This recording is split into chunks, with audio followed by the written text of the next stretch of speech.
La vie est une suite constante d'expériences. Plus on en fait, mieux c'est. Nous sommes Selma et Swazik de Séraphin.légal.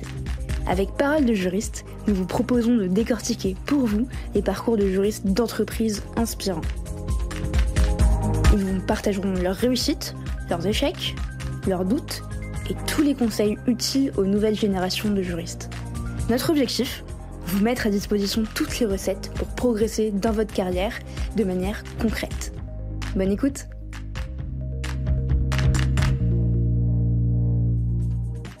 Je travaille sur les projets LegalOps en plus de mon périmètre actuel.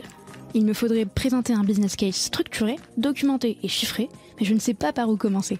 Mon budget est restreint, je dois prioriser mes chantiers en fonction des besoins les plus urgents. Ce sont les retours que l'on entend le plus souvent de la part des juristes en charge d'optimiser les process de leur DJ. Et si on vous proposait une formation gratuite pour vous lancer pas à pas dans l'optimisation de votre processus contractuel? On y a pensé chez Séraphin. C'est chose faite, la formation est constituée de 7 modules pour identifier vos besoins prioritaires et les attaquer étape par étape. Tout y est, et d'ailleurs c'est presque prêt, les 2 premiers modules sont déjà publiés, et si vous souhaitez y accéder après l'écoute de cet épisode, je vous ai laissé le lien vers la formation juste en bas dans les détails. Bonne écoute et à très vite.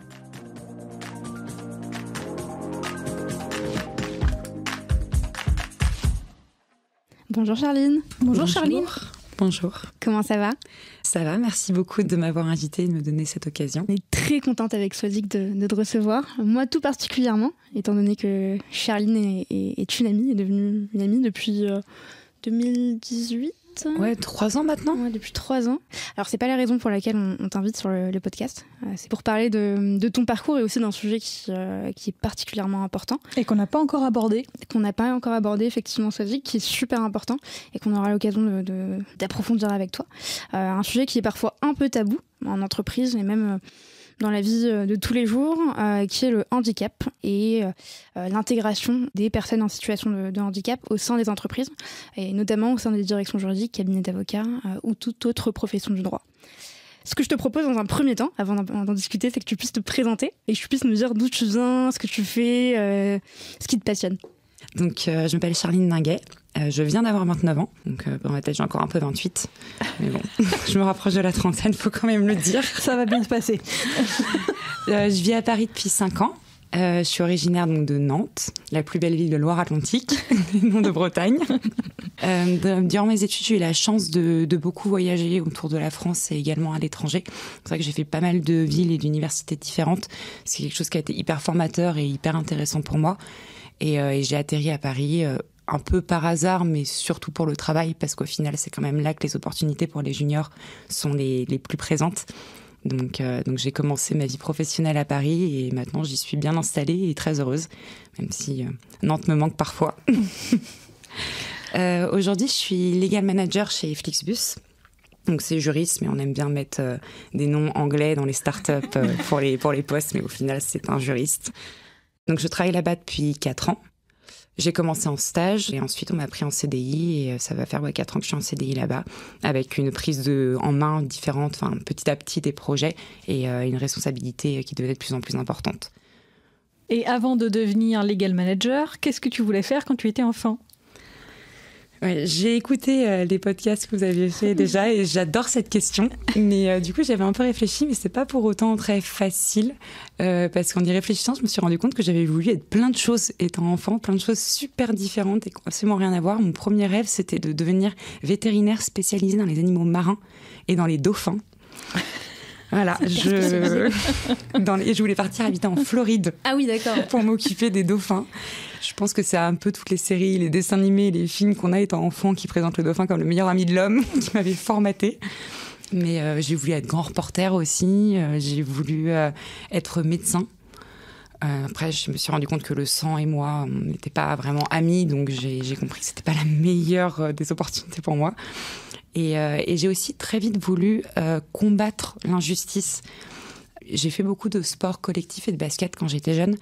Et ça m'a toujours vraiment, mais assez jeune, mis hors de moi les injustices arbitrales qui sont au final rien, parce que c'est des matchs d'enfants qui ont 12 ans, qui s'affrontent pour rien, juste pour le jeu, et il n'y a pas d'enjeu. Mais ça me rendait... ça m'était assez hors de moi de voir une injustice au niveau de l'arbitre. Et très vite, j'ai dit à mon papa, qui me suivait dans tous mes matchs, que je voulais combattre l'injustice et empêcher qu'il y ait des injustices dans le monde. Il m'a dit, ma chérie, deviens juge. Parce que dans l'esprit commun, le juge est celui qui permet de combattre les injustices. C'est ce que j'ai voulu faire. Et c'est un peu la raison pour laquelle j'ai commencé mes études en droit. Ok, donc c'était depuis ton plus jeune âge, depuis tes 8 ans, 5 ans. Ouais, je dirais plus 10-11 ans, mais ça a été très vite. J'ai des souvenirs assez marqués de matchs qu'on avait perdus et qui m'ont vraiment attristé, quoi. Ok, et t'avais des personnes dans ton entourage qui étaient juristes ou qui étaient juges? Non, du tout. Je viens plus d'une famille d'entrepreneurs du côté de mon papa, et ma maman travaille dans le milieu de la banque. Mais aucun juriste, aucun avocat, personne dans mon entourage. Donc une découverte. Ouais. Ok. Et justement, après ton bac, tu as suivi tes études de droit à Nantes, encore une fois, avec un échange en Lituanie, puis un retour en France à l'université François Rabelais de Tours, donc pas très loin de Nantes, il me semble. Si, quand même un peu. Ah oui. Plus près de Paris que de Nantes, quand même. Je perds ma géographie. Donc, c'est là que je sors ma carte Maroc, passeport vert. Donc fraîchement diplômée en 2016, tu as décidé de faire ton stage de fin d'études en cabinet d'avocat avant d'intégrer Flixbus, également en stage. Est-ce que tu hésitais à ce moment-là à devenir avocat et qu'est-ce qui t'a décidé justement après à devenir juriste d'entreprise? En fait, quand j'ai commencé le droit, il y avait quelque chose dans mon tête que je voulais vraiment pas mettre de côté, c'était la dimension internationale. Et c'est vrai que tu parlais de mes études à Nantes. J'ai fait une double licence en droit et en langue étrangère appliquée, anglais et espagnol, parce que je voulais être sûre de ne pas me fermer l'opportunité de voyager, de continuer à utiliser les langues étrangères. Et oui, il y a vraiment cette occasion de voyager. Et c'est ce qui a un peu guidé toutes mes études, et notamment les choix aussi de stages que j'ai fait, donc ce que tu disais en cabinet, où j'ai pris quelqu'un qui faisait du droit international, un avocat qui faisait du droit international des affaires. Elle était spécialisée en droit de l'environnement et droit de l'énergie, qui est quelque chose de vraiment passionnant. Et au final, je me sentais bien avec la notion de l'anglais, de l'espagnol et de parler plusieurs langues, mais pas très bien dans l'environnement de l'avocat. Je me sentais pas épanouie, j'avais pas l'impression de faire part d'un projet, d'être animée de... je sais même pas comment expliquer ça, mais d'être animée par la passion du travail et d'avoir envie d'y aller tous les matins et de savoir pourquoi je bosse. J'avais un peu l'impression de faire plein de recherches, que c'était mis bout à bout dans un dossier, et au final je voyais pas les tenants et les aboutissements de ce dossier, ni même pourquoi je faisais toutes ces recherches, et ça m'a très vite un peu rendu morose dans la routine, et j'ai pas aimé cette expérience en cabinet d'avocat, pour être très honnête. Donc c'est pour ça que au moment de chercher du travail, j'ai uniquement cherché en entreprise. Et t'as pas voulu passer le concours de la magistrature, du coup?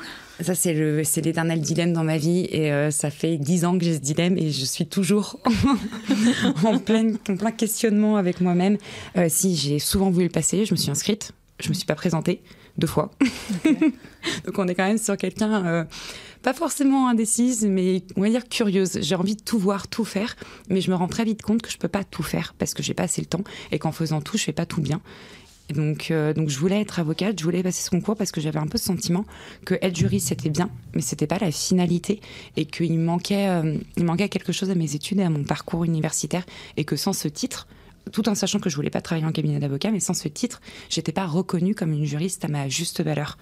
Et il me manquait un peu une reconnaissance sur la place publique de la part des juristes eux-mêmes et des avocats eux-mêmes, qui sont toujours dans cette petite guéguerre qu'on connaît tous, mais également des gens qui ne sont pas dans le droit, qui ne font pas de droit, et qui ont du mal à comprendre un peu la différence entre juriste et avocat, et pourquoi est-ce que l'un est avocat, l'autre est juriste, donc est-ce qu'il y en a un qui est meilleur que l'autre. Donc j'ai encore ce dilemme. Aujourd'hui, c'est plus par rapport à ça, c'est par rapport à un plafond de verre que j'ai peur d'atteindre un jour en entreprise, face à des directeurs juridiques qui, eux, auront le CAPA, et je veux pas risquer de me retrouver en concurrence et de pas être reconnue sur mes valeurs et sur mes compétences acquises au cours de ma carrière, mais uniquement sur ce diplôme que j'ai jamais passé. Donc c'est vrai que je fais attention aux équivalences, aux passerelles, et je ne ferme pas la porte. Je crois que c'est pour passer le concours d'avocat, enfin l'équivalent, c'est 8 ans en entreprise et un examen en déontologie, si je ne me trompe pas. Exactement, c'est ça. Après, il parlait de potentiellement réduire ces 8 ans à 5 ans. Et je sais qu'il y a aussi d'autres conditions, parce que ça dépend du barreau. En fait, ce barreau qui valide un peu le parcours qu'on a fait professionnellement, et qui décide si oui ou non on était vraiment juriste ou un peu trop opérationnel, et que du coup on n'a pas fait assez de droit. Donc c'est toujours dans ma tête quand je pense à changer d'orientation professionnelle. Je me dis oui, mais bon, ça fait 4 ans que tu travailles en tant que juriste, donc tu es à 4 ans de la passerelle. Ça reste toujours dans un coin de ma tête. Et avant d'attaquer ton parcours professionnel à proprement parler, pourquoi la Lituanie? C'est une question qu'on m'a beaucoup posée. Oui. On m'a beaucoup posé cette question. Et la réponse est en 2 temps. Je voulais un pays anglophone. Alors, c'est pas un pays anglophone, mais un pays dans les pays de l'Est, ils parlent très bien anglais, que c'est une seconde langue pour eux. Donc, un pays où on parle extrêmement bien anglais. Où c'était pas trop cher au niveau de la vie sur place, parce que j'étais étudiante et que je voulais profiter, je voulais pouvoir voyager. Donc, je voulais pas non plus aller à Oslo ou dans ces pays scandinaves où la vie sur place est super chère. Hors de prix, ouais. Et en plus, ils ont une très, très, très, très bonne équipe de basket. Et ça m'intéressait beaucoup d'aller les voir jouer. L'équipe de Kaunas, il me semble. Et si ça intéresse quelqu'un, renseignez-vous. C'est une très bonne équipe. Et est-ce que tu recommandes cet échange en Lituanie pour les juristes qui souhaitent faire un échange? Je recommande l'échange en lui-même, vraiment. Non, mais pas en Lituanie. Alors, personnellement, je suis fan du soleil et de la mer, donc je serais jamais partie en vacances dans les pays baltes, parce que ça m'a permis de faire vraiment tous les pays baltes, donc je serais jamais partie de moi-même en vacances là-bas, donc je suis très heureuse d'avoir découvert ces pays. Après, c'est pas le pays le plus accueillant pour les étrangers de l'Europe de l'Ouest, malheureusement. Après, j'imagine que ça a encore changé, parce que moi, c'était quand même en 2016-17, il me semble, donc ça a eu le temps d'évoluer.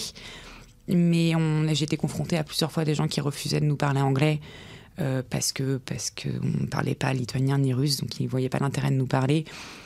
Voilà, c'est un pays qui est marqué par son histoire, c'est très intéressant de la découvrir. Après, il fait froid. Donc, il faut prendre des vêtements très chauds. Ok, donc doudoune. Moon boot ou chaussures rembourrées. Il faut être prêt à affronter, quoi. Et t'es restée combien de temps là-bas? 1 an. J'ai un peu moins d'un, j'ai fait les 2 trimestres. Donc, ça fait à peu près 10 mois, il me semble, 10-11 mois. Donc, non, j'ai bien eu le temps de m'imprégner. Après, le niveau d'enseignement est assez élevé. Et c'est tout en anglais, donc c'est vraiment super enrichissant. D'accord. Et donc, du coup, on parlait de ce cruel dilemme entre avocat et juriste d'entreprise. Finalement, tu es parti en stage chez Flixbus, donc tu as choisi la voie de l'entreprise. Comment tu as décroché ton stage et ensuite, comment tu es arrivé en CDI là-bas? En fait, au moment de chercher du travail, donc j'avais déjà fini mes études, j'avais déjà eu mon diplôme, donc fait mon stage de fin d'études en cabinet d'avocat.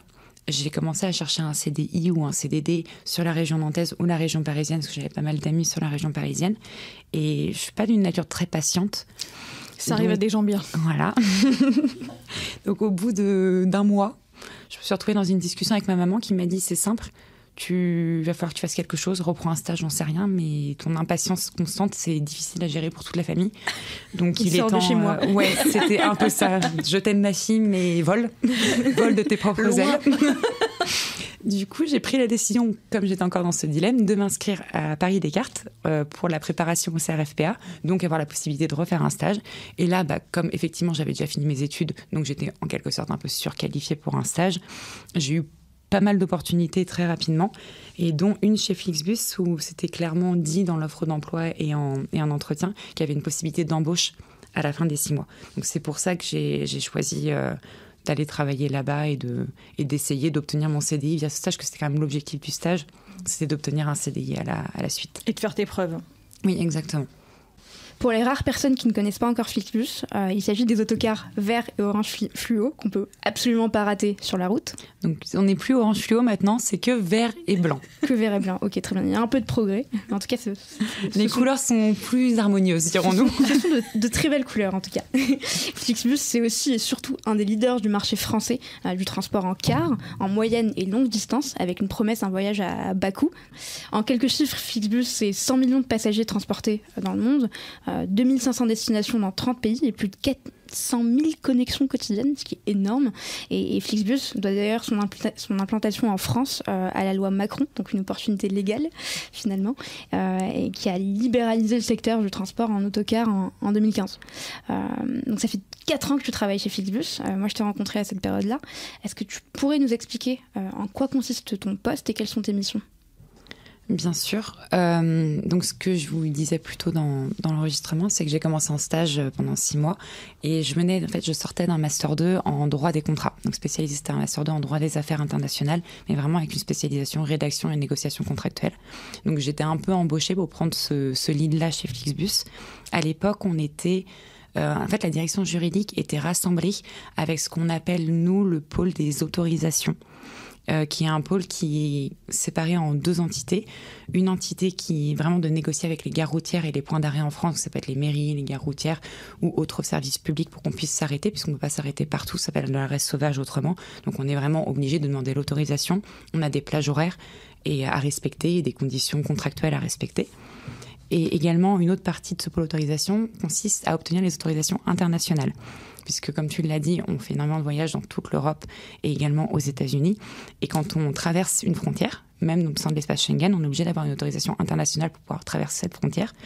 Et cette autorisation s'obtient auprès du ministère des Transports. Donc, il y a des documents, des templates qui ont été mis en place par des lois qu'on doit remplir. On a des autorisations avec des délais de 4 à 6 mois pour obtenir ces autorisations.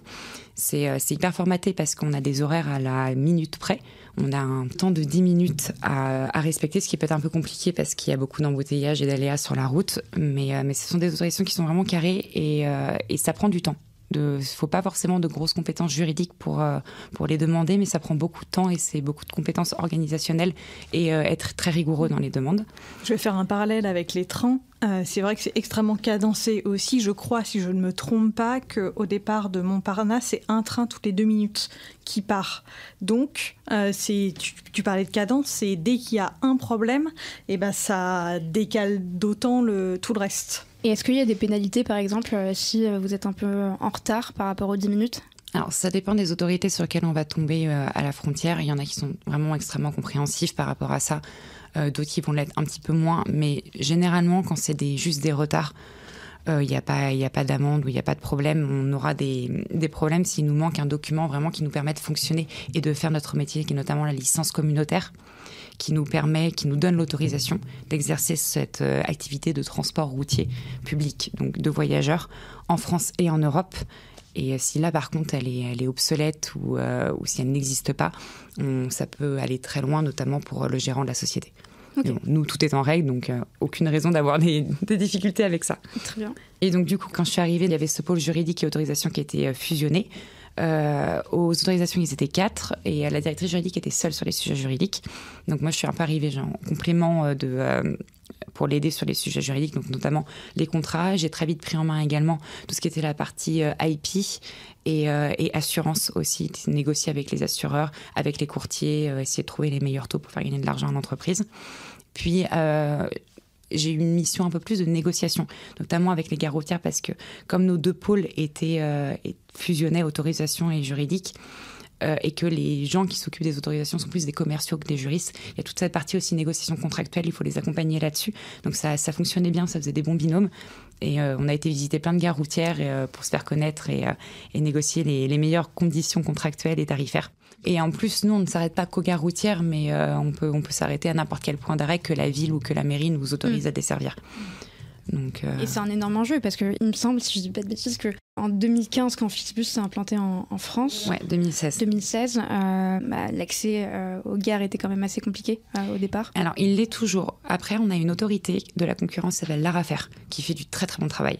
C'est vraiment... elle est très importante dans le développement de l'activité et notamment pour cadrer l'activité des SLO. Donc, ce qu'on appelle, nous, les SLO, c'est les services librement organisés. Donc, c'est vraiment l'activité de Flixbus, c'est une activité de SLO. Il y en a 2 majoritairement en France qui sont Blablabus et Flixbus, qui séparent le marché. Et ils sont vraiment d'une aide cruciale parce qu'ils nous permettent de négocier avec les gares routières justement pour mettre des conditions d'accès qui sont justes pour tous et pour aussi séparer les slots des gares routières entre les transports conventionnés, les transports scolaires, les voyages organisés, le SLO. Donc ça se passe de mieux en mieux et c'est surtout grâce à eux. Ok, donc il y a eu des actions, j'imagine, de lobbying qui ont dû être faites de la part de Flixbus. Est-ce que les juristes sont impliqués dans ce type d'action ? Bien sûr, on aide. Alors, c'est pas nous qui les portons en règle générale, parce qu'on a des porte-paroles et des directeurs institutionnels qui font ça très bien chez Flixbus. Mais ils ont évidemment besoin d'aide sur les sujets juridiques, d'un support pour au moins connaître l'état de la loi et savoir ce qui pourrait être fait et dans quelle mesure ça peut être fait. Donc, on est toujours là en support pour les aider au maximum. Donc, ça implique pas mal de créativité. C'est ce qui est vraiment très chouette avec le métier de juriste. Et c'est vrai qu'on parlait de la dichotomie entre être avocat ou être juriste. Et c'est moi ce que j'aime dans mon métier, c'est la création, c'est l'innovation. Mon point d'honneur, quand je me lève tous les matins, peu importe le mail que je reçois, c'est de jamais dire non. De ne jamais dire non à un projet, à une équipe qui vient avec un projet. Je veux être capable de leur dire « Ok, juridiquement, on n'est pas dans les meilleures conditions. C'est pas la meilleure idée que vous ayez eue. Par contre, on va pas dire non. On va essayer de trouver une alternative pour que votre projet se réalise dans la mesure de ce qui peut se réaliser, tout en restant dans les clous juridiquement, et de gérer le risque pour la société. » Donc, faut toujours être créatif, faut toujours être innovant et trouver plein d'alternatives à plein de sujets différents. Parce que finalement, chez Flixbus, donc vous êtes, tu disais, 4 dans le pôle réglementation. Alors, ça a beaucoup évolué. C'est vrai que j'ai pas fini mon histoire. Terrible. Pardon. Non, t'inquiète. Non, mais ça a beaucoup évolué parce que donc, les 2 équipes ont été segmentées. On s'est retrouvés uniquement ensuite dans le pôle juridique avec donc, la directrice juridique qui était en place, Léonie, ma collaboratrice avec qui je bosse encore actuellement, et moi-même. Sachant que donc, la directrice juridique chapeautait un peu l'équipe et que moi j'avais vraiment la partie contractuelle, corporate, vie de la société, et Léonie travaillait plus sur les parties donc autorisation internationale et contentieux client. Quand ça va un peu plus loin que ce que peut gérer le service client, il faut forcément qu'il y ait un appui juridique à un moment donné. Et la directrice juridique est partie il y a 2 ans de ça, 2 ans et demi, 2 ans et demi, pour de nouvelles aventures dans le transport. Et on a pris la décision, enfin, mes managers m'ont fait confiance sur la possibilité de ne pas la remplacer et de juste faire grandir, de donner plus de responsabilité à l'équipe en place pour nous permettre d'évoluer, de mettre vraiment nos process en place et de prendre le pôle juridique en main et d'être responsable des sujets qu'on touche. Donc, génial, une super belle opportunité finalement. Ouais. Parce que donc, Léonie et toi-même avez chacun vos pôles en particulier. Et vous êtes toujours force de proposition à chaque fois quand il faut mettre en place des choses, c'est ça ? Qu'est-ce que tu as pu mettre en place comme chantier à cette période ? Est-ce qu'il y a des choses qui te semblaient nécessaires à mettre en place et que tu as pu mettre en place derrière ? On essaye beaucoup de travailler sur les process internes. Je me rends compte qu'il y a beaucoup de turnover chez Flixbus comme dans n'importe quelle société. Et à l'époque, avant l'époque du Covid, donc avant tout ça, on avait beaucoup de stagiaires qui venaient parce que c'était une grosse période de croissance pour nous. Et ils étaient amenés à signer des contrats notamment. Et sauf que c'est des gens qui sortent d'écoles de commerce ou autres et qui n'ont aucune notion de ce qu'est un contrat ou de ce qu'est pas un contrat. Ils ont plein d'autres compétences dans plein d'autres domaines, mais pas dans celle-ci. Et il fallait un peu les guider sur des choses assez anodines pour un juriste, mais qu'est-ce qu'est un cabis ? Comment l'utiliser ? Comment vérifier que la société avec laquelle je suis en train de contracter est viable ? Est-ce qu'elle existe ? Ou est-ce que je suis en train de me faire arnaquer ? Quels sont les risques juridiques derrière ? À quel moment est-ce que je vais consulter mon juriste ? À quel moment est-ce que j'estime que je suis un grand garçon et que je peux le faire tout seul ? Ou une grande fille ? Ou une grande fille, excuse-moi, une grande personne, je devrais dire d'ailleurs, si j'étais quelqu'un de bien. Et ça a été plein de petites questions comme ça. Donc on a mis en place des workshops, on a essayé de communiquer au maximum, de faire vraiment beaucoup de formations en interne et des documents également un peu ludiques, avec un peu de legal design où on peut les passer justement aux nouveaux, où ils ne sont pas non plus submergés d'informations qui n'ont pas vraiment grand intérêt pour eux, mais essayer de cibler ce qui était important et de le faire de manière un peu ludique et rigolote pour que ça passe dans l'esprit start-up également. Et ça t'a pas fait peur parce que tu étais quand même junior au moment où on t'a dit tu vas être responsable. Oui, est-ce que tu as eu peur ? Est-ce que tu as eu des craintes ? Est-ce que tu t'es dit c'est un vrai challenge et j'y vais ? Comment tu as vécu ça ? Je me suis dit c'est un vrai challenge, mais j'y vais parce que de un, je suis dans une entreprise qui est extrêmement bienveillante avec ses salariés. J'ai la chance d'avoir des managers qui me font confiance, mais qui sont aussi ultra disponibles. Donc, il n'y a pas de mauvaises questions, de fausses questions ou de tabous. Donc, c'est beaucoup plus simple de se sentir en confiance et d'oser mettre les choses en place quand on sait aussi qu'on va te dire non de manière gentille quand c'est pas possible et que tu vas pas être reçu n'importe comment. Et puis en plus, moi, je vis et je travaille pour les challenges et pour progresser. J'ai beaucoup d'ambition, j'ai pas honte de le dire. Je veux aller le plus haut où je puisse aller, où ma vie me permettra d'aller. Et du coup, ça commence plus vite, ça commence mieux c'est. Donc j'ai pris l'opportunité avec beaucoup de plaisir et beaucoup de ferveur. Et je m'emploie à ce que ça fonctionne bien. Pas de fausse modestie, on adore ça sur le podcast, c'est bien. Quand on a des ambitions, il faut les assumer, il faut y aller. Et c'est pas non plus négatif d'en avoir, au contraire, c'est la manière dont on le fait qui compte. Oui, exactement. Puis, de toute façon, l'équipe juridique et une entreprise en elle-même, quand on fait le choix d'être juriste, c'est de travailler en équipe. Donc le but, c'est d'avancer avec les autres, avec ses collaborateurs, et de faire en sorte de servir un intérêt commun qui est l'intérêt de l'entreprise et le projet de l'entreprise auquel je crois beaucoup pour Flixbus. Donc c'est aussi pour ça que je suis si bien dans cette entreprise. Et donc tu as des clients internes, tu collabores aussi avec vos partenaires, vos clients finaux de temps en temps. Est-ce que ça t'arrive aussi de recruter des stagiaires au sein de l'équipe juridique ? Alors, on n'a pas eu l'occasion actuellement d'en recruter. Il faut dire aussi que depuis 1 an, l'activité n'était pas au plus haut chez nous. Étant une entreprise dans le tourisme et dans le transport, c'était pas la meilleure période pour nous. Après, oui, je pense que ça sera l'évolution en 2022 et en 2023 parce que les projets continuent et arrivent et on les voit arriver là maintenant beaucoup. Donc c'est chouette. Donc je pense qu'à terme, c'est ce qui va finir par arriver. Oui. Ok. Donc en 2018, tu décides de revenir sur les bancs de la fac pour suivre un diplôme universitaire que je connais très bien. Et je me rappelle évidemment très bien de cette période puisque c'est à ce moment-là qu'on s'est rencontrés. On a travaillé ensemble sur quelques projets, et notamment avec Julie Mazot et Catherine Bénard, qu'on salue d'ailleurs. Et plutôt que de présenter le DU, comme j'ai essayé de présenter Flixbus, ce que je te propose, c'est que tu puisses présenter le DU et je vais vérifier et bien t'écouter pour vérifier que tu as bien retenu le pitch que Stéphane Valère nous avait fait apprendre par cœur. D'ailleurs, Stéphane nous écoute. Il y a des chances, oui. Il y a des chances qu'il nous écoute, donc prépare-toi, là, c'est le moment vraiment crucial pour toi. Et n'hésite pas à compléter ce que je vais dire, non. Histoire que je ne me fasse pas taper sur les doigts non plus par Stéphane Valère après. Non, mais ce DU, c'est avant tout une super opportunité d'apprendre, d'échanger, de rencontrer des gens très enrichissants, de plein de milieux et qui viennent de plein d'horizons différents.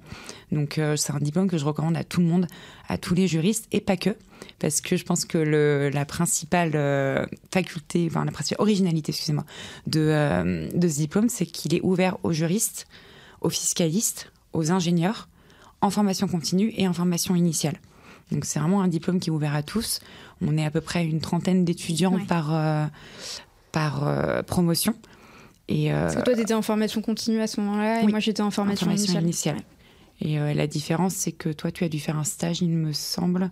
J'ai dû faire un stage. Oui, effectivement, il y a un stage qui est obligatoire, effectivement, pour les personnes en formation initiale. Voilà, alors que moi, mon stage, c'était mon travail, quoi. C'est ça. C'est déjà amplement suffisant. Oui. Mais c'est un diplôme vraiment super qui est né assez récemment, en 2017. Donc, sous l'impulsion de Stéphane Valère et Bruno Defin, qui est professeur d'économie à Paris 2. Donc ce diplôme, il est résolument tourné vers la pratique.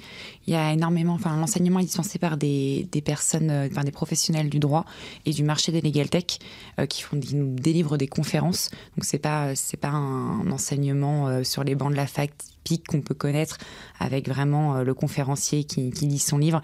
C'est très animé, c'est beaucoup de questions-réponses, un échange plus que des cours, la présentation des logiciels des legal tech. Donc ça nous permet aussi de les prendre en main et de vraiment comprendre en quoi ça peut être utile dans une direction juridique ou sur le marché du droit. Donc voilà, donc c'est une succession pendant 2 semestres de conférences, mais également beaucoup d'opportunités tournées vers l'entrepreneuriat. Donc on a beaucoup de possibilités d'organiser des conférences, de participer à un concours. On a participé à un concours à la fin d'année. On devait mener un projet. C'est l'examen final, effectivement, technodroit.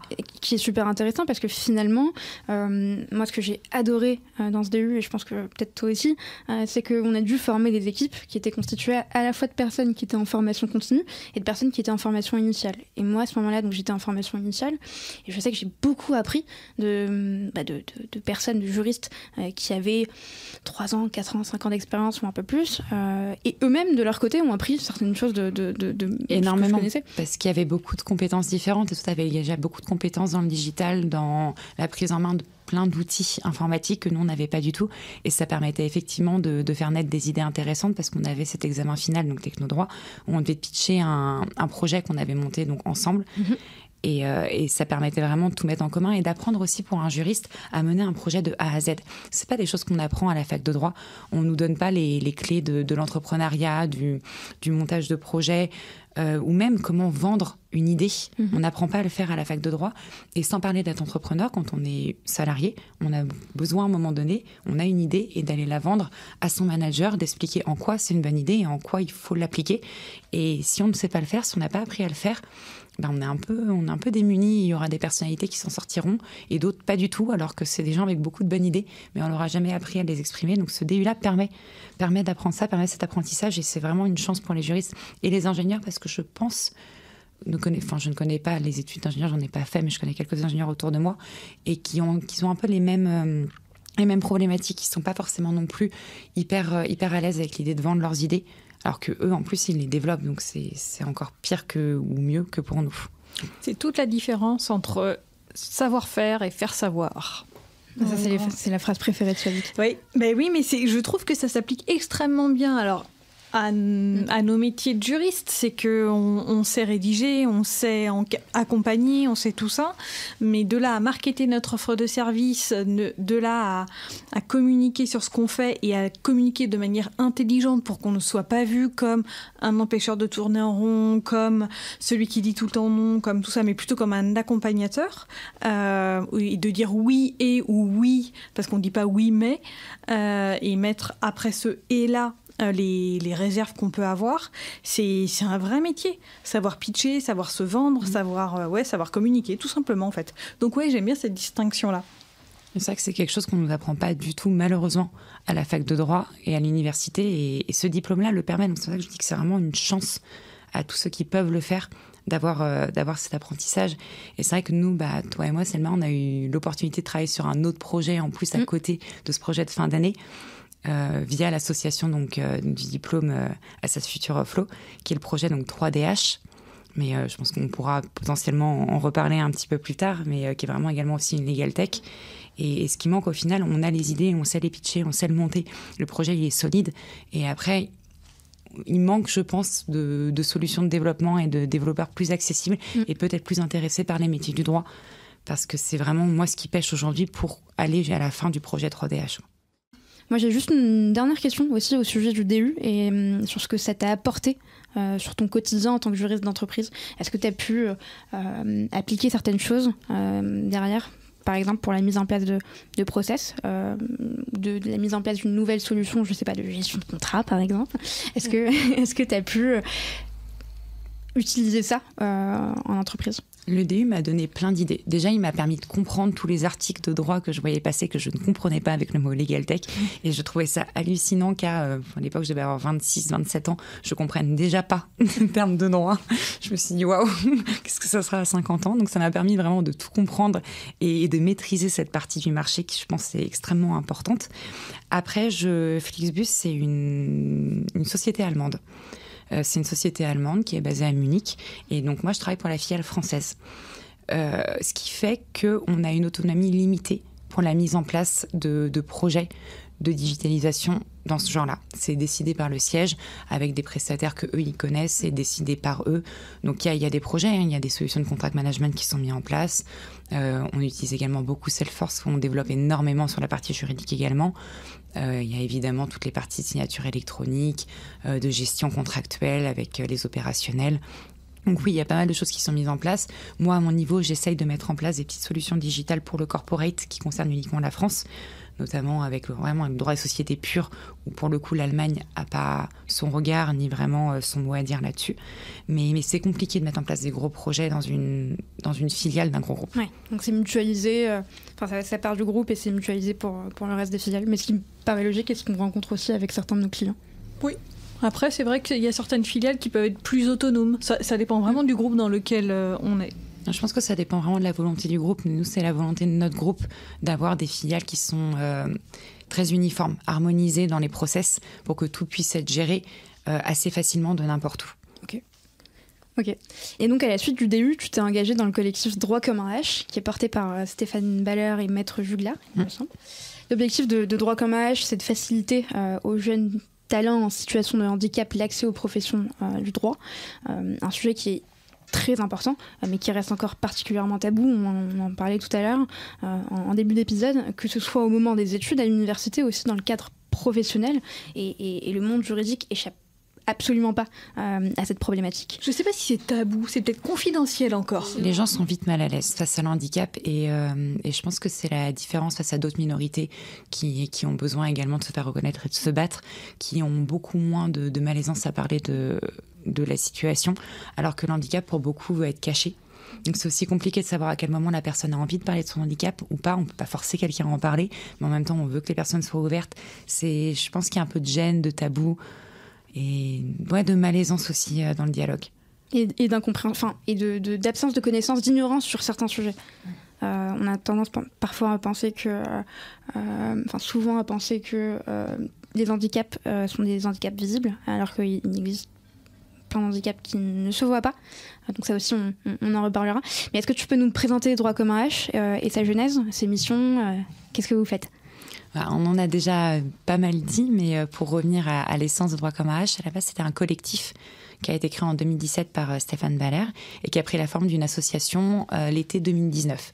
Donc moi, j'ai rejoint Droit commun H à ce moment-là, au moment de la création de l'association. Donc elle est présidée par Mathieu Juglar. Et vraiment, l'objectif de l'association, c'est de permettre à des jeunes talents en situation de handicap de réussir leurs études de droit et de réussir leur insertion dans la vie professionnelle. Le but, moi je vois la vie pas comme une égalité des chances, mais comme une équité dans les chances. Et je pense que c'est vraiment ce qu'il faut faire très attention à ça. Évidemment qu'il faut donner plus d'importance à certaines personnes parce qu'elles ont plus besoin d'accompagnement, plus besoin d'aide, et ça les rend pas plus favorisées ou quoi que ce soit. C'est juste que tout le monde soit sur le même pied d'égalité. Et c'est le but de Droit commun H, de découvrir ces talents-là, de les forcer à être à l'aise avec leur situation, avec leur handicap, d'en faire une force et pas une faiblesse, d'apprendre à en parler, d'apprendre à expliquer aux autres et de les accompagner dans cette recherche des meilleurs stages possibles pour eux. Mais il y a aussi une question d'adaptation. Pour le coup, je vais raconter une anecdote personnelle. Quand j'étais en stage, lors de l'un de mes stages, il y avait une personne qui était en fauteuil roulant. Et en fait, les couloirs avec les armoires ne lui permettaient pas de passer. Et j'ai trouvé ça très chouette que dans cette entreprise-là, ils ont déplacé les armoires pour lui permettre de venir et d'étudier et d'apprendre. Tout ça, entre guillemets, encore une fois, pour un stagiaire. Donc, il n'est pas amené, en principe, à rester dans l'entreprise. Pour une durée, nos stages, c'était 6 mois. Mais il y a effectivement pas mal d'entreprises aujourd'hui qui ne font pas cet effort ou qui n'essayent pas de s'adapter. Si je ne me trompe pas, il y a eu une enquête qui a été menée par l'AFJE et le Cercle Montesquieu il y a quelque temps, peut-être l'année dernière. L'année dernière. Ouais, c'est ça. Et où la majorité des entreprises qui ne recrutaient pas des profils en situation de handicap avançaient comme argument soit qu'ils étaient en sous-effectif ou qu'ils n'avaient pas le temps de s'en occuper. Je ne reviendrai pas sur cette terminologie, mais il y aurait des choses à dire. Il y a aussi qui ne disposent pas du temps d'accompagnement suffisant pour aménager un poste, ou encore qui ne sont pas équipés pour recruter ce type de profil. Et pourtant, c'est pas qu'ils ne veulent pas, c'est que l'intention est là en fait. 95% des entreprises ont envie de le faire, mais dans les faits, ne le font pas. Comment t'expliques un peu ce paradoxe et qu'est-ce que ça implique concrètement, au-delà de l'anecdote dont j'ai parlé, qu'est-ce que ça implique concrètement de recruter une personne en handicap ? Même si ça dépend du handicap, évidemment. Mais c'est ce que disait un petit peu Selma, c'est le manque de connaissances qui crée tous ces freins et toutes ces peurs. Souvent, quand on parle, quand on prend le temps de rencontrer ces jeunes, quand les directions juridiques ouvrent leurs portes et à une job fair ou laissent juste le temps de discuter avec ces jeunes, ils ressortent de la job fair ou de la discussion en disant « j'ai envie d'embaucher cette personne » parce que, ok, elle a un handicap, mais au-delà de ça, c'est une personne qui a les bonnes compétences, qui a la bonne vision de l'entreprise, de la vie, et qui va bien fitter avec mon entreprise et avec mon équipe. Je pense que c'est vraiment le frein principal, c'est l'impression pour les directions juridiques que handicap rime avec sous-productivité. Et je ne sais pas comment vous le sentez, mais j'ai un peu l'impression que dans les directions juridiques, notamment actuelles, on travaille toujours à flux tendu. On passe notre temps à nous dire « oui, mais alors là, on va avoir ce moment de pression où j'aurai le temps de m'occuper de personne. Mes équipes ont intérêt d'être ultra autonomes parce qu'il va falloir qu'on donne beaucoup, très vite, et sur un laps de temps plus ou moins long. Et à ce moment-là, si j'ai une personne en situation de handicap, il va falloir que je m'en occupe, que j'aménage son temps, que je sois un peu différente avec elle, et j'ai pas le temps. » Mais si on prend le temps de rencontrer les jeunes et les gens en situation de handicap, on se rend compte que la majorité du temps, c'est absolument pas vrai. Parce que la plupart du temps, l'aménagement consiste à avoir un ordinateur ou un écran qui zoome un peu plus. On est vraiment sur du matériel qui peut être réglé assez vite. Ce sont des gens qui ont l'habitude de gérer leur handicap, qui n'ont pas besoin d'une assistance en permanence. Ils savent très bien se gérer. Ils n'ont pas besoin d'un manager qui fasse les choses pour eux. Et surtout, je pense qu'apprendre à manager une personne en situation de handicap, c'est aussi montrer un vrai intérêt pour ses salariés, pour ses employés. C'est de la bienveillance. C'est dire que, OK, on va être à flux tendu à un moment donné, mais on va quand même faire passer l'humain avant ce flux tendu. On va bosser, on va faire le travail. Le taf, il sera fait en temps et en heure. Mais par contre, pas au détriment de l'être humain. Et quand on a cette personne en situation de handicap en face de nous, on est obligé de faire passer l'humain avant. Et je pense que c'est un très bon signal de management bienveillant. Et c'est aussi montrer à ses autres salariés, parce qu'en fait, le handicap, on a l'impression que ça arrive qu'à la naissance, mais ça peut arriver aussi après un accident. Ça peut m'arriver à moi, à toi, à Swazik, à n'importe quel moment. J'espère pas que ça nous arrivera en tout cas. Mais c'est des choses qui peuvent arriver et on peut être salarié d'une entreprise et se dire, mais en fait, peut-être que suite à un événement triste, malheureux, je peux me retrouver dans cette même situation. Est-ce que mon entreprise sera capable de me permettre de travailler dans les meilleures conditions? Est-ce qu'elle aura envie de me garder? Et en fait, voir effectivement qu'un manager est capable de s'investir pour accompagner un salarié en situation de handicap, c'est rassurant. Ça donne envie, en plus, de rester travailler dans l'entreprise de manière beaucoup plus pérenne que de se dire, OK, je sais que c'est pas du tout dans la prévision, donc il n'y a pas du tout cette humanité vis-à-vis des salariés, donc je me projette pas du tout dans ce type d'entreprise, et puis je vais pas y faire ma vie, quoi. Et puis concrètement, on parlait de quelles sont les actions concrètes pour une société. Ça dépend. En fait, ça dépend très sincèrement du handicap de la personne, des locaux. Mais je trouve qu'on parlait de cette enquête, avancer comme argument les locaux comme frein à l'emploi d'une personne en situation de handicap, c'est d'une hypocrisie assez monstre, excusez-moi du terme, parce qu'il y a quand même effectivement pas que des handicaps moteurs, et puis même un handicap moteur ne nécessite pas forcément un aménagement conséquent dans l'entreprise. Il faut voir, en fait, il faut laisser sa chance. Effectivement, parfois ça va pas fonctionner, mais comme un valide ne va pas choisir une entreprise parce qu'elle est à 2 heures de route de son domicile. Donc ça doit pas être un frein, ça doit être un frein du moins au fait de rencontrer les personnes, de discuter avec eux, et après ça fonctionne pas. On est dans un process de recrutement avec des exigences de la part de l'employeur et du salarié, et puis on voit bien ce qui se passe et si ça fonctionne ou pas. Est-ce que je pense que le problème se passe au moment du screening, c'est-à-dire qu'au moment où un service RH valide des profils pour ensuite les envoyer aux directions en question, direction métier, ou est-ce que c'est plutôt parfois aussi souvent au niveau des directions juridiques, au niveau de cabinets d'avocats, je sais pas, de cabinets de notaires, d'études de notaires, est-ce que c'est vraiment au niveau des personnes qui sont amenées à côtoyer ces personnes-là au quotidien?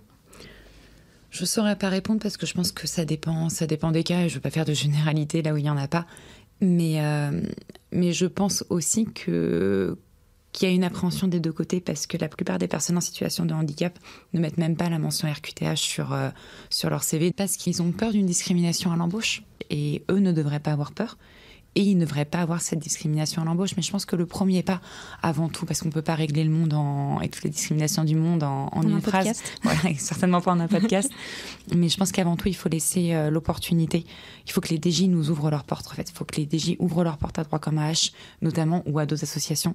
Il faut nous laisser l'opportunité de parler. Il faut rencontrer ces jeunes. Et il faut comprendre, parce que souvent la peur s'en va avec la compréhension. Et je suis sûre que ça fonctionnera beaucoup mieux quand tout le monde aura ouvert ses portes et comment tout le monde sera prêt à discuter. Donc nous sommes écoutés chaque semaine par plusieurs centaines de juristes d'entreprise, dont certains qui recherchent un emploi, d'autres qui recrutent. Comment on peut aider Droit Commun AH quand on est soit recruteur, soit en recherche d'emploi ? Alors déjà, Droit Commun AH, c'est une association, donc tout le monde et toute aide est la bienvenue. Il ne faut pas hésiter à nous contacter, à donner de sa personne, peu importe la manière dont on donne du temps ou de l'argent, mais il ne faut pas hésiter à venir et à envoyer un mail ou nous rencontrer. Et c'est vrai que nous, l'objectif principal de Droit Commun AH, c'est de mettre en relation. C'est mettre en relation donc des jeunes en situation de handicap, juristes qui veulent intégrer le monde professionnel, et du coup des entreprises ou des cabinets d'avocats qui recrutent des stagiaires. Donc c'est vrai qu'on a besoin de jeunes qui viennent nous voir et qui veulent être accompagnés pour trouver dans la recherche de leur stage.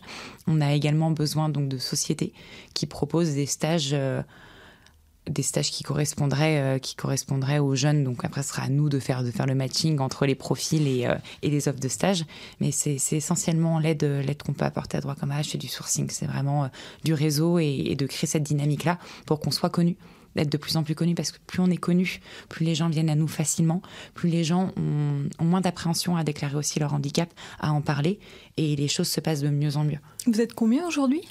Dans l'association, dans le bureau de l'association, on est 5.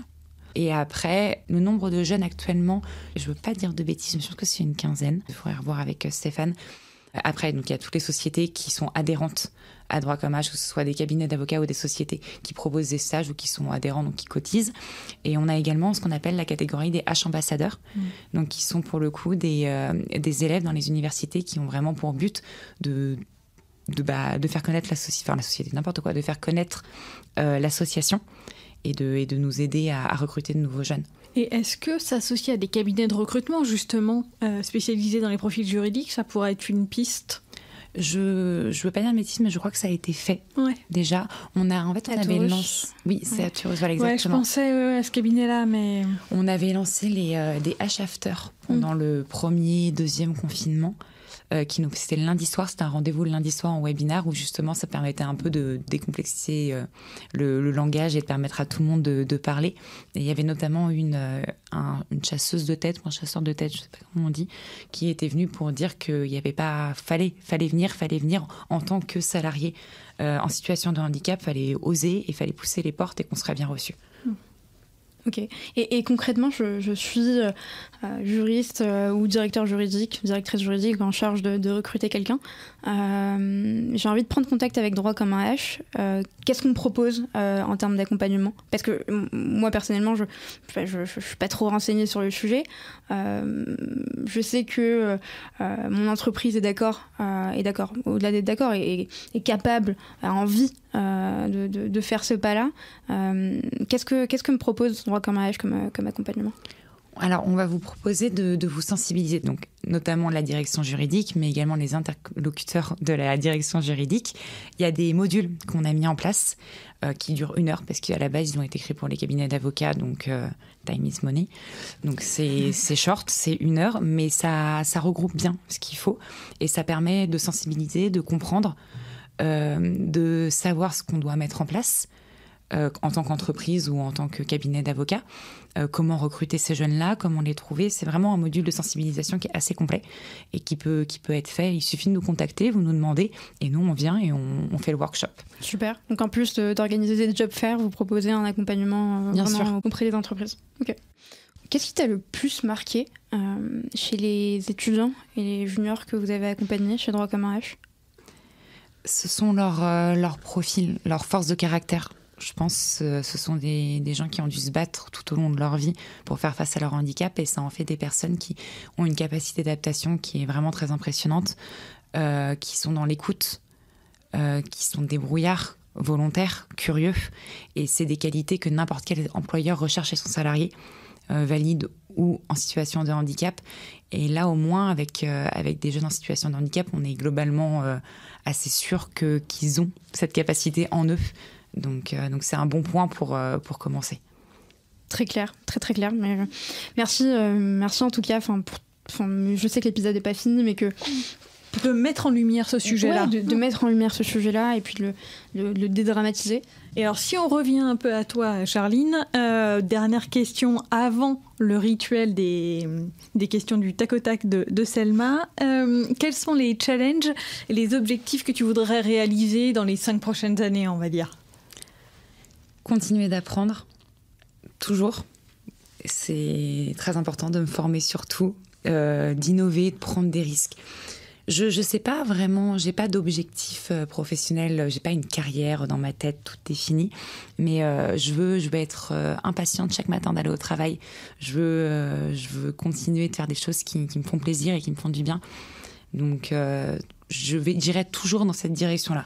Après, de façon plus terre à terre, si je vais parler d'un projet professionnel sur moyen terme, ça serait de construire une DJ, une direction juridique de zéro, d'arriver dans une petite start-up qui a besoin à l'instant de son développement d'avoir un juriste, voire une direction juridique et de tout mettre en place, de mettre en place les process liés au contrat, les process de négociation, de mettre en place des outils pour la digitaliser, pour la rendre moderne, pour la rendre efficace, pour qu'elle serve le projet et qu'elle ne soit pas un empêcheur de tourner en rond, bien au contraire, mais qu'elle soit un vrai... J'aimerais avoir ce rôle de business partner avec... être le bras droit d'un entrepreneur parce que j'adore les entrepreneurs. Je ne pense pas avoir cette fibre en moi, mais j'adore être à leur côté, les accompagner. Et j'aimerais pouvoir faire ça et rendre une direction juridique hyper agile pour que pour lui, ça soit un outil, un atout et pas une difficulté dans la gestion de son entreprise. On te présentera à l'occasion Audrey Gélessène et Laure Duquesroy, donc de Nickel et d'Ornica, qui ont présenté justement, enfin qui nous ont présenté la manière dont elles ont créé leur propre direction juridique, leur propre équipe juridique, en partant de rien dans des scale-up. Ce que je te propose, Charline, c'est qu'on passe à la dernière partie du podcast. Je vais te poser 4 questions, tu vas m'apporter 4 réponses du tac au tac. J'espère que tu es prête devant ton buzzer. Ok, je vais faire de mon mieux. Ok, super. Première question, si tu devais révolutionner un processus métier, quel serait-il ? Ok, beaucoup. C'est pas la réponse que t'attendais. Non. Mais beaucoup, j'ai plein d'idées. L'idée la plus récente, c'est une conversation que j'ai eue avec ma collaboratrice Léonie au téléphone ce matin, qui m'expliquait qu'elle va devoir faire 10 heures de train la semaine prochaine pour aller à une conciliation qui va durer une demi-heure. Et je trouve qu'au niveau productivité pour la direction juridique, justement, on en reparle, c'est quand même pas extraordinaire. Et j'aimerais qu'on passe une loi qui automatise la possibilité de faire ce qu'on avait commencé pendant les confinements, des conciliations avec les conciliateurs de justice, mais en visioconférence, et ce qui quand même permettrait une justice du précontentieux beaucoup plus facile et beaucoup plus fluide. Très clair. Deuxième question, quel est ton conseil numéro 1 pour bien collaborer avec ses clients internes ? Se donner les moyens de les comprendre. Si on ne comprend pas le métier des gens, si on ne comprend pas ce qu'ils font, quels sont leurs problèmes au quotidien, quels obstacles qu'ils rencontrent, on ne peut pas les conseiller juridiquement. Alors oui, nous on fait du droit, on ne va pas nous demander de régler des problèmes opérationnels, mais un problème opérationnel peut être réglé par un accompagnement juridique. Donc moi je conseille à tout le monde, à tous les juristes, de sortir de leur tour d'ivoire, de casser cette image-là, d'aller et de rencontrer les gens, de parler avec eux, de faire une demi-journée avec eux. Quand on nous parle d'un problème, d'aller voir le problème. Moi, d'aller en gare routière pour mon cas, d'aller à Bercy, qui est une de nos grosses gares, d'aller rencontrer un conducteur s'il y a un problème à ce niveau-là, et de comprendre pour mieux faire notre métier. Être empathique et faire des vies ma vie, comme le dit souvent Swazik. Exactement. Ouais, Swazik qui fait souvent des vies ma vie avec moi. Et inversement. Je sais pas si elle a tout compris, mais... Il y a toujours des axes de progression pour tout le monde. Troisième question, quels outils utilisez-vous au sein de la direction juridique ? On a déjà un peu parlé, mais pas beaucoup, malheureusement. Très peu à mon goût. Enfin, pas assez à mon goût. On utilise des outils de contract management, des outils, donc, je disais, dans la digitalisation du corporate, mais globalement, c'est tout. D'accord, ok. Quatrième question et dernière question.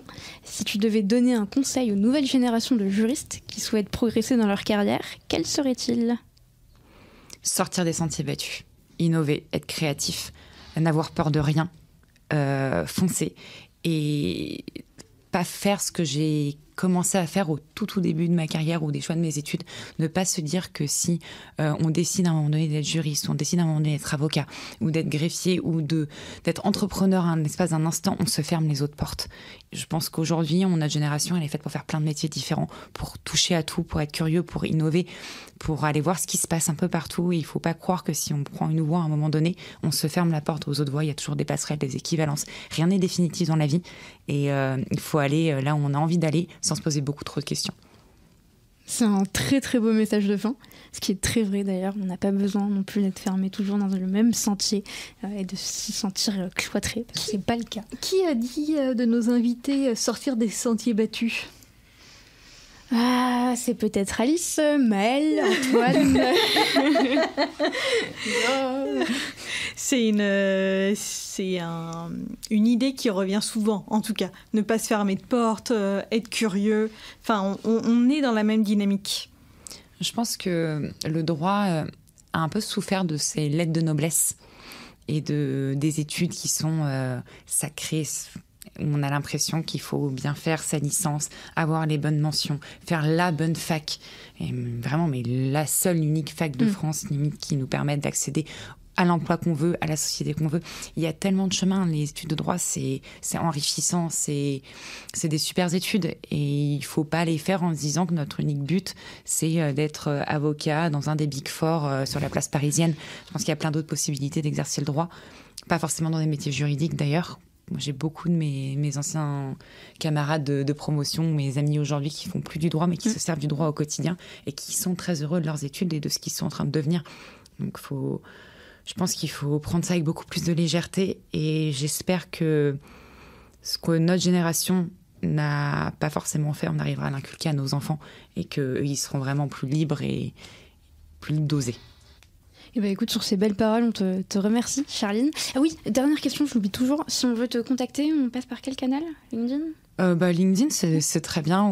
LinkedIn, c'est très très bien parce que les adresses mail de Flixbus ne sont pas du tout disponibles par rapport à ça. D'accord. Donc, LinkedIn, c'est très clair. Écoute, merci beaucoup, Charline, sur ces belles paroles. Je te remercie d'être venue nous parler de ce sujet super important. J'espère que ça pourra sensibiliser certaines personnes qui nous écoutent. J'espère que tu seras contactée par certaines, et que ça pourra peut-être déboucher sur des workshops directement en DJ. En tout cas, n'hésitez pas à contacter Charline et Stéphane Baller, Mathieu Julliard, toute personne impliquée dans droit commun H. Je pensais que ça allait être beaucoup plus simple pour moi parce qu'on se connaît, mais finalement, paradoxalement, c'est beaucoup plus compliqué. Je te rassure, c'était pas très simple pour moi non plus. Je suis pas vraiment habituée à ce genre d'exercice. Effectivement, d'ailleurs, merci d'être sortie de ta zone de confort sur l'exercice. C'est vrai que c'est un exercice qui est assez particulier. C'est pas évident. C'est pas évident, mais finalement qui est quand même assez agréable. En tout cas, j'espère que ça l'a été pour toi. Ça a été très agréable et merci beaucoup de m'avoir donné l'opportunité de parler de droit commun H, de revenir aussi sur mon petit parcours, parce que mine de rien, face aux questions, on a une petite réflexion en interne après et c'est pas désagréable de l'avoir non plus et de se poser 2 secondes. Donc merci Soazic, merci Selma pour cette opportunité et j'ai passé un très bon moment. Nous aussi. Ouais. Et puis nous, Charline, toi et moi, on va continuer. Donc, bonne fin de journée, Soazic. À bientôt. Charline. Au revoir. Merci d'avoir écouté cet épisode jusqu'au bout. N'hésitez surtout pas à le partager autour de vous, ou encore, comme moi, à inciter vos collègues à s'abonner au podcast.